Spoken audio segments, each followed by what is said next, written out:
So, I want to talk today about how to run an insurance agency. And sometimes I completely understand why running an agency is so hard. For many agency leaders, team members, owners, they've only really worked in one or two agencies. So, you don't get to see how everything works. You're licensing school, and they don't really talk about how to run an agency. So often we see business owners talk about agency ownership as opposed to business ownership. And if you read any business books, they apply universally to almost any business, including insurance. And we wanted to create a blog that says, hey, what are the core strategies of how to run an insurance agency that's really successful? I see so many agencies out there that are sort of checking it in and they don't have clear goals. We don't have a clear vision. We sort of hope every year to get there. And part of that is the way insurance is structured. We're structured on this renewable income model, which is brilliant and amazing. And none of us want it to go away. But it also makes us, or allows us the ability to check it in a bit as opposed to really get aggressive and get out there. A great example of this is we see so many agencies that don't really dedicate enough time or money to marketing to get out there because we can kind of grow through rate. It's something that we don't always pay attention to. And in this marketplace, when I'm recording this podcast in early 2023, because hopefully somebody 10 years from now is listening to this, in this marketplace, we see rates going up. My fear is if we don't have a good handle on the numbers, we'll see our PIF count go down and we'll grow off a rate and then things will change and we'll kind of be in a bad situation. And so I think what happens so many times in agencies is we go ahead and get into a strategy or a philosophy where the agency owner role or that top leader role is not really clearly defined. So as a leader myself, as a business owner myself, it's really easy for me to focus on the things I like, right? It's really easy for me to kind of push aside the things I don't like. And we got to stress to everybody that you do need clear roles and responsibilities. We need to make sure at all costs that we understand how we contribute to the greater mission. And I just had a great conversation with a long-term agency I've worked with for a very long time last night. And he's like, what role should I have? And the reality is that the role of the leader has to be the captain of the ship. And so for me, I always look at my role as one, my biggest investment, just like an insurance agency, is my team. I need to build those relationships. I need to have one-on-one coaching meetings. Now, as we've grown, we're looking for employee 13, if anybody can believe that. Yes, we have grown. The post-COVID market's been really great for us. And I have to kind of delineate and say, hey, there's some team leaders where I can't meet with all 13 people. If I met with every 13 people every single week for even a half hour, that's the better part of a whole day. I have to negotiate that, right? And say, okay, my team is my biggest investment. I need to grow up some leaders right now and empower them and put the training wheels on with them. And then eventually let them go and lead a team member of their own. Investing in your team is so critical. Building those relationships is so critical, especially in an environment where turnover is high, especially in an environment where recruiters are calling our staffs. Especially in those environments, I want them to come to me and talk to me. I don't want it to be a scenario where we're getting blindsided. And that's the next thing good leaders have to invest their time into, which is culture. How do we have a culture of communication, performance?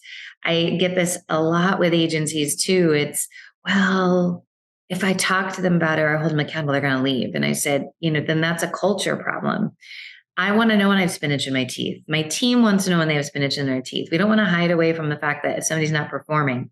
The culture we have is, hey, how do we fix it? We don't dwell on the problem. We don't blame the person, right? We don't make people feel bad unless it's a continuous issue where it's been addressed and addressed and addressed. And now it's just a failure of performance on that person. Then we write them up and there's a performance improvement plan. So we're just clear on the fact it's not working.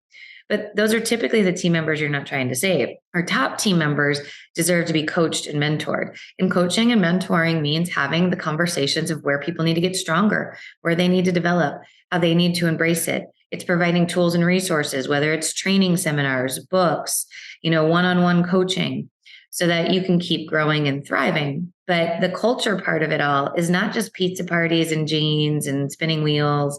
The culture part of it is a culture of performance. I think agencies get culture wrong a lot. There's a culture of everybody likes each other. It's fun. We don't have drama, but really you're striving for a culture of performance. We're striving for a culture of getting the cross sells up. We're striving for a culture of documentation that's accurate. We're striving for a culture of hitting metrics. We're striving for a culture of celebrating performance, not just listen, our cultures and somebody doesn't want to kill each other every day. That's great. And trust me, I walk into a lot of agencies where there is a lot of tension there, but that's not where we want to live. We much want to live in a culture of performance. So the first step of that, though, is getting a culture where people like and respect each other. The second half of culture is getting together a culture of performance where they know the mission, they're focused on the mission, and everybody's collectively working towards the mission. And I want you guys to hear that again. There's a lot of agencies out there where the culture is friendly, which is far better than some agencies I walk into. But the next step is the culture of performance, which means discussing it. I can tell pretty quickly when I come into an agency that's a good culture, but not a culture of performance, because we'll get in there. And this happened yesterday. I was with a sales team and I'm like, all right, guys, we got 90 minutes. I want to hammer out your biggest objections you're getting. Let's role play them out. And they're like, oh, we don't get any objections. I'm like, come on, like I get objections and I want to role play them out. And I have a 90% closing ratio when I talk to an agency. Of course, like this is where I'm stuck. I struggle with two partners and they're not on the same page and let's talk it out. Like when you hear like, oh, I don't cross sell. Well, that's, okay, well, I do that already. I asked for the cross sell. When I see books of business where there's still like, for every 2 autos, there's 1 home, that's not a culture of asking for the cross sell. So I also think that this leads to the next topic you have to have when you're running an agency and leading an agency, which is you have to believe in having access to the numbers and the metrics and believing in them. And this is a journey. Even our clients, like we try to prep them sometimes, like this is a journey. We're going to show you our numbers and it's a journey.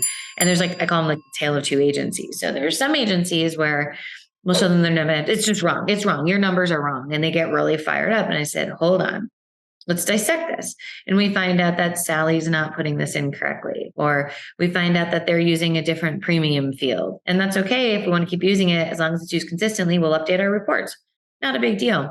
But numbers are an exploration journey because so many agency owners have avoided them because they look at them and they're not wrong.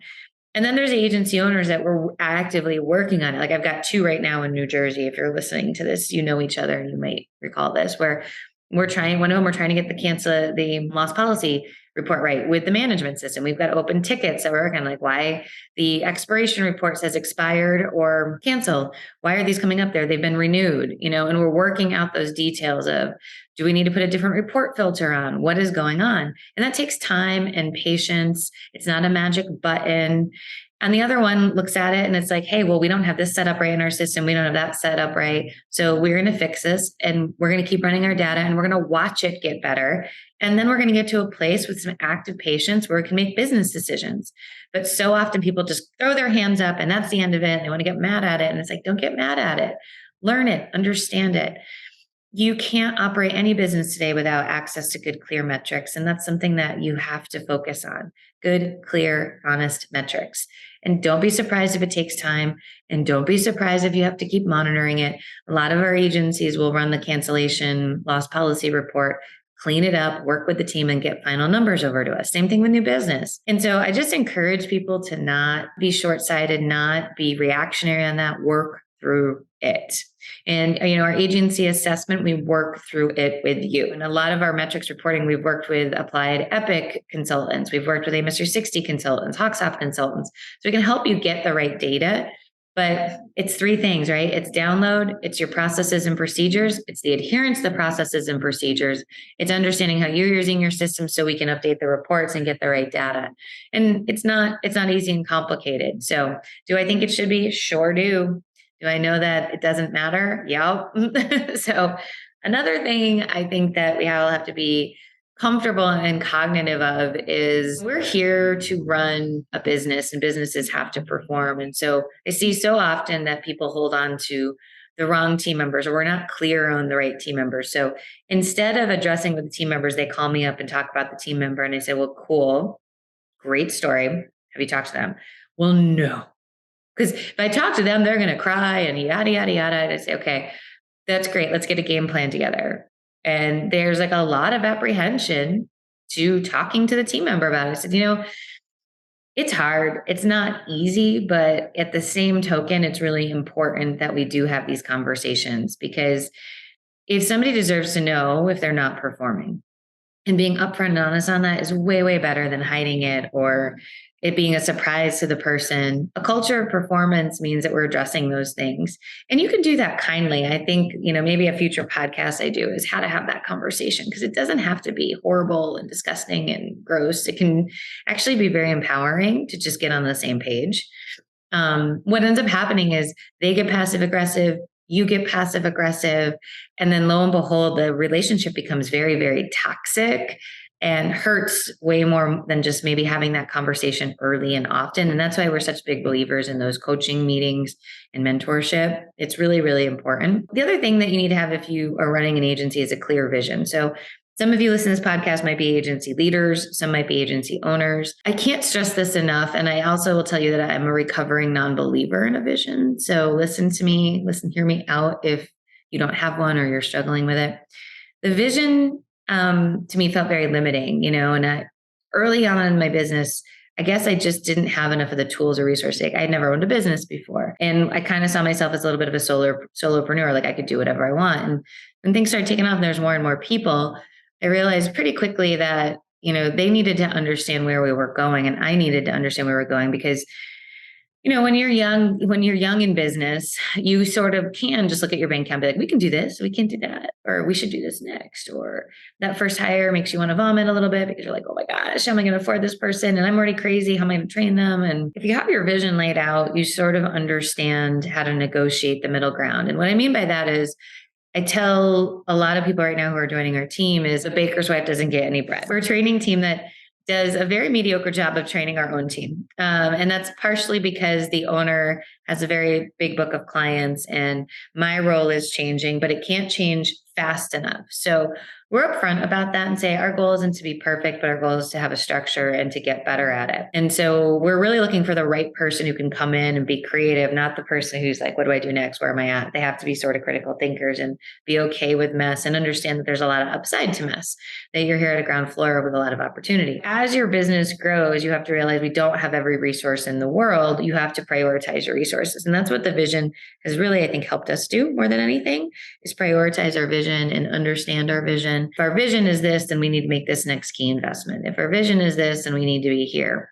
And that means that it's not running buckshot all over the place. Like, as a visionary myself, I have a lot of ideas, but they have to be filtered and focused. Otherwise, I'm stressing my team out.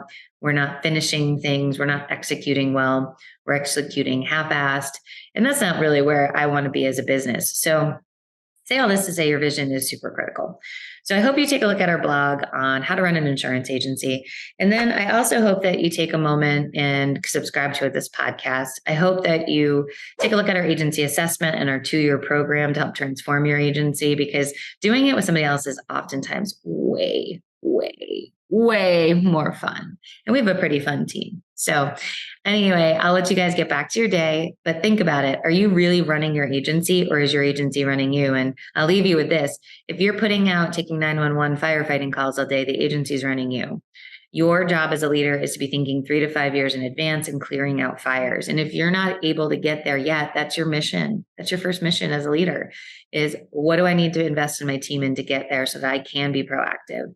But a lot of agencies that, putting out fires is a little bit of a drug addiction. You like being needed. It feels good. It's like, I cleared this out. I did this, but you're frustrated every night when you go home. And you need to identify that, can you spend an hour being strategic, and then 2 hours, and then 3 hours, and it will grow and develop, because you're going to clear out problems that are causing the 911 issues. So have a great day, everybody.